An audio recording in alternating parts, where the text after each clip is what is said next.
का शोर है, लेकिन इस शोर में भी the Kerala story century cross कर चुकी है और बड़े बड़े दिग्गजों को मात दे चुकी है।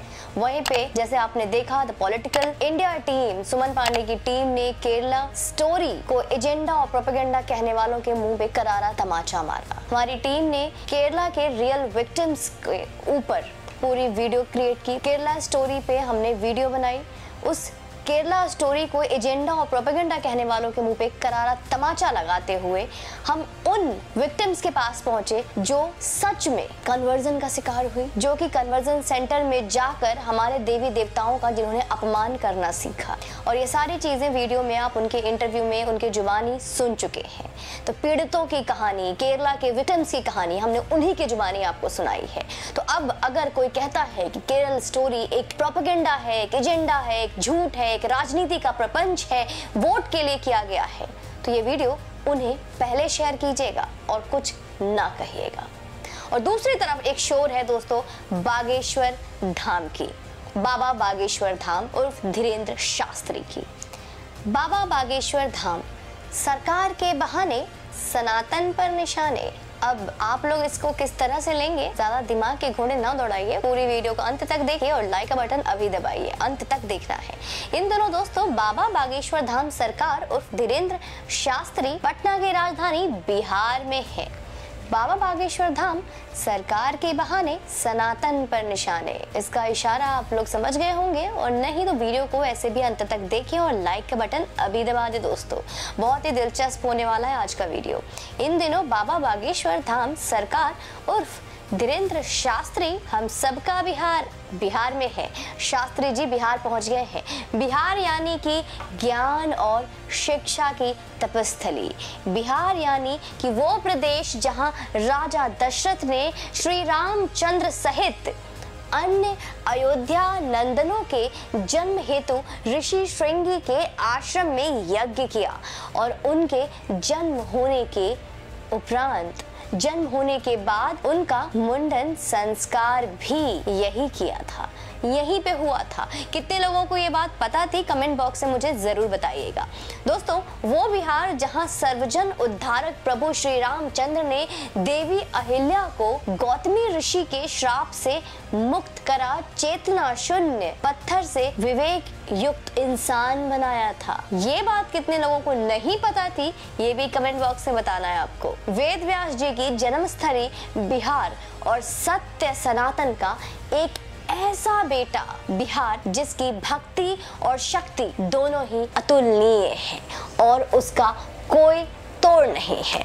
बाबा बागेश्वर बालाजी के कृपा पात्र भक्त एवं कथावाचक पंडित धीरेन्द्र शास्त्री यहाँ के लोगों की सन्यासी बाबा के प्रति अनन्य भक्ति देख फूले न समा रहे और बार बार उन्हें चुनौती दे रहे हैं। चुनौती देना तो मतलब समझ में आता भी है। जो बाबा के बिहार आकर दिखाने की धमकी दे रहे थे कि बिहार आकर दिखाओ, मैं किसी को नहीं छोड़ूंगा, डिग्री वाले इंटेलेक्चुअल साहबों की अलग ही माया है भैया।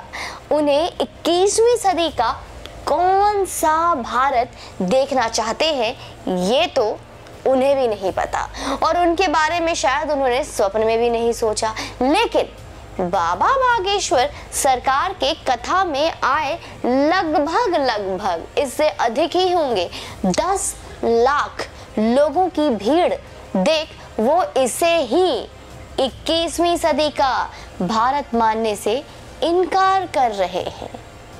स्वाभाविक है, उनकी माने तो लव जिहाद झूठा है, सनातन संस्कृति आउटडेटेड जीवन व्यवस्था है, भारत में मजहबी पंथ बहुत शोषित है। कश्मीर फाइल्स और दी केरला स्टोरी जैसी फिल्में एक एजेंडा है, एक प्रोपेगेंडा है, एक हेट्रेड फैलाता है, नफरत फैलाता है और ये हिंदू मुस्लिम एकता के खिलाफ बहुत बड़ा षड्यंत्र है।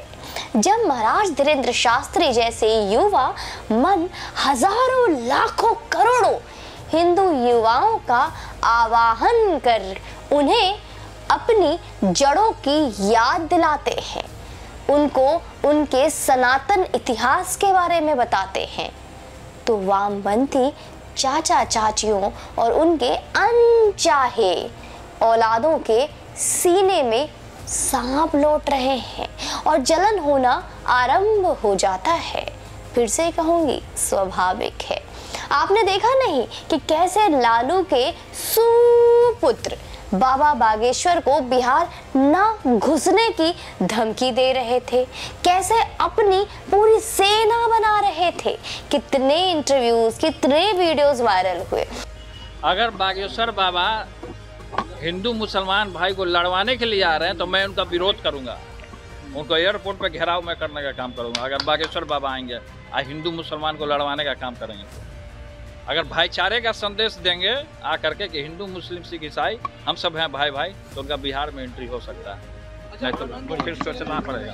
पर ये अलग बात है कि न सिर्फ बाबा आए हैं, बल्कि अभी भी बाबा वही है, उसी धमकी वाले लालू पुत्र के संसदीय क्षेत्र नौबतपुर में है। और लालू पुत्र की ऐसी नौबत कर रखी है, ऐसी हालत कर रखी है, ताने मार मार कर कि वो मुंह नहीं दिखा पा रहे हैं।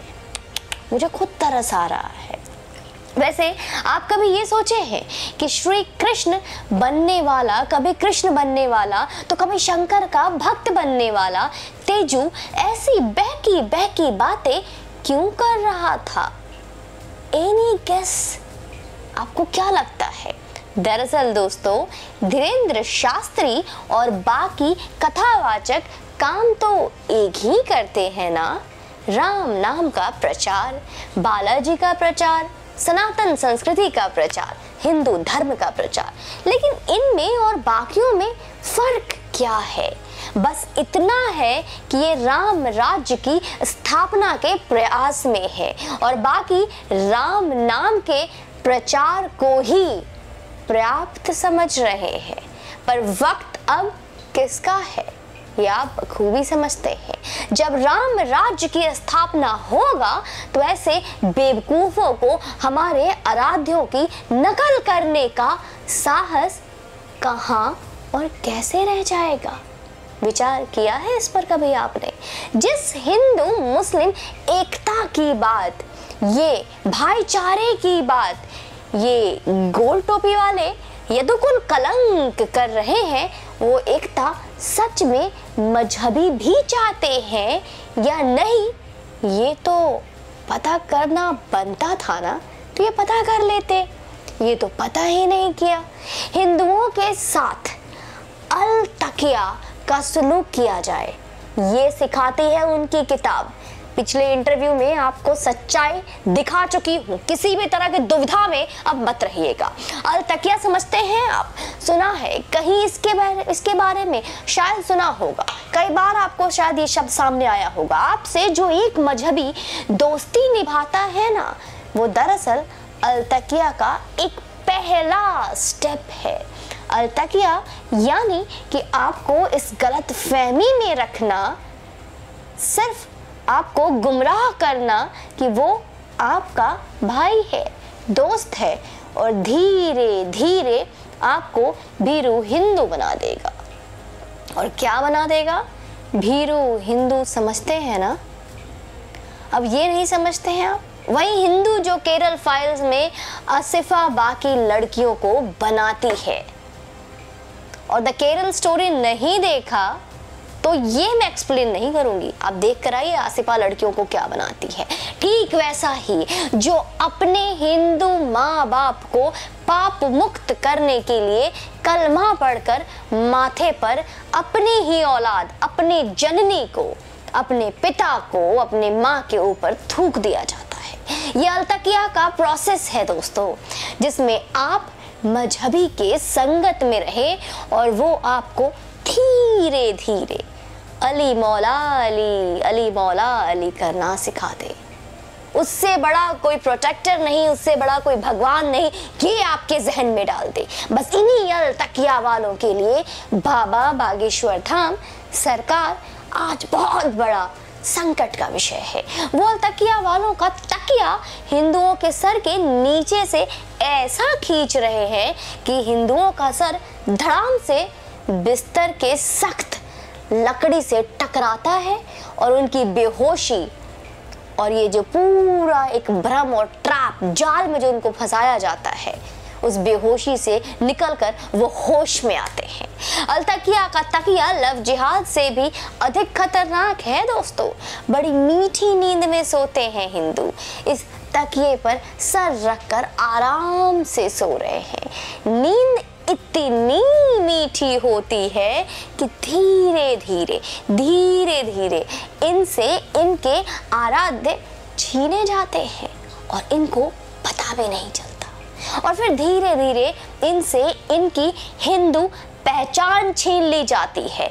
जब जब नींद इनकी हल्की भी टूटती है तो इन्हें थपकी देकर फिर सुलाया जाता है और कान में हल्के से कहा जाता है कि तुम हिंदू हो और तुम्हें हिंदू मुस्लिम एकता की बात करनी है, तुम्हें सेकुलर भारत की बात करनी है, तुम्हें हमारे किताबों पर नहीं अपनी खुद के किताबों पर, खुद के वेद ग्रंथों पर सवाल उठाना है, तुम्हें राम पर प्रश्न करना है, तुम्हें सीता के पवित्रता पर प्रश्न करना है और फिर शिव और सती पे सवाल उठाने हैं। फिर वही हिंदू जब नींद से जागता है तो अलतकिया के तकिए के टेक लगाकर यही सब प्रश्न कमांड पूरे करता है।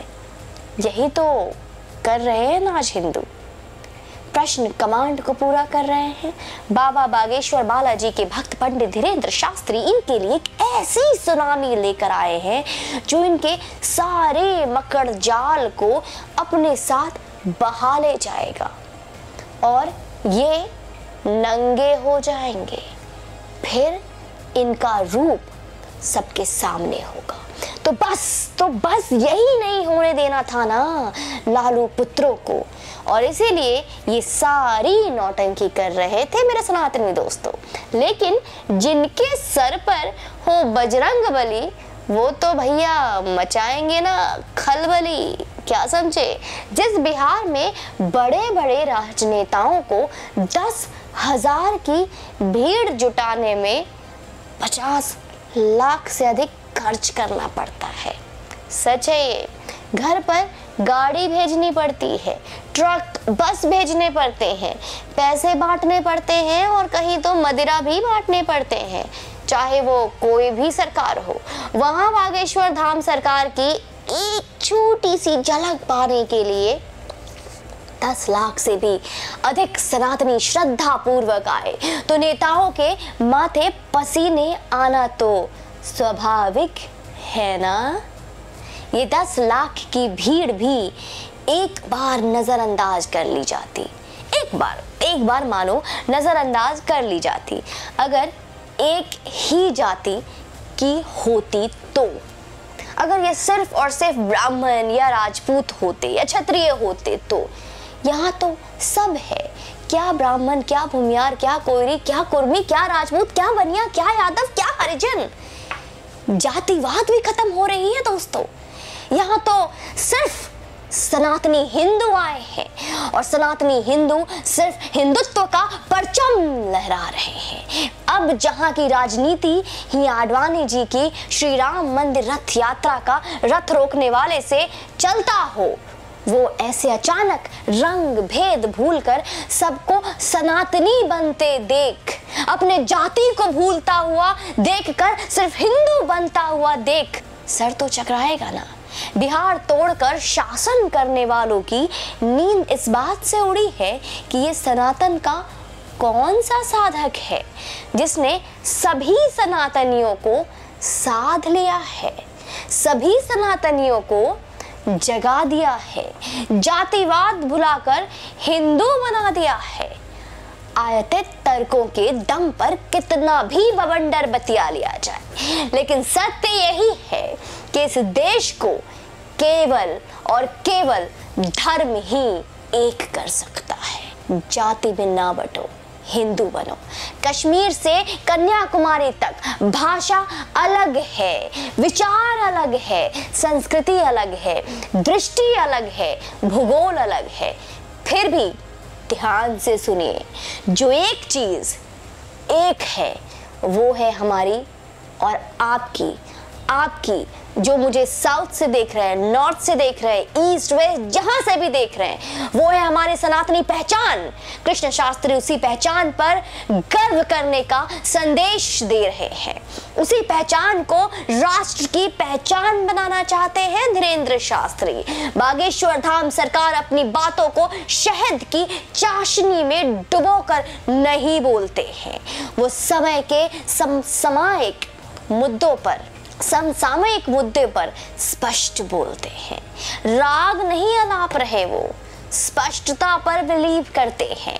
नव जागृत हिंदुओं को अपने संतों से इसी बात का तो असंतोष था कि वो कान को ऐसे घुमा कर क्यों पकड़ते हैं, ऐसे ना पकड़कर ऐसे क्यों पकड़ते हैं। पंडित धीरेंद्र शास्त्री उसी असंतोष का आज उत्तर है। यह कालखंड भारत के सांस्कृतिक सनातनी चेतना के पुनर्जागरण का है दोस्तों। और ईश्वर रोके तो रोके, लेकिन कोई राक्षस प्रवृत्ति का व्यक्ति अब पंडित धीरेंद्र कृष्ण शास्त्री को नवजग प्रेरणा बनने से नहीं रोक सकता। इस बात को लेकर मैं आप सभी को भरोसा दिलाती हूँ, क्योंकि आप सब और हम सब एक ही तो हैं। हम सब सनातनी हिंदू ही तो हैं।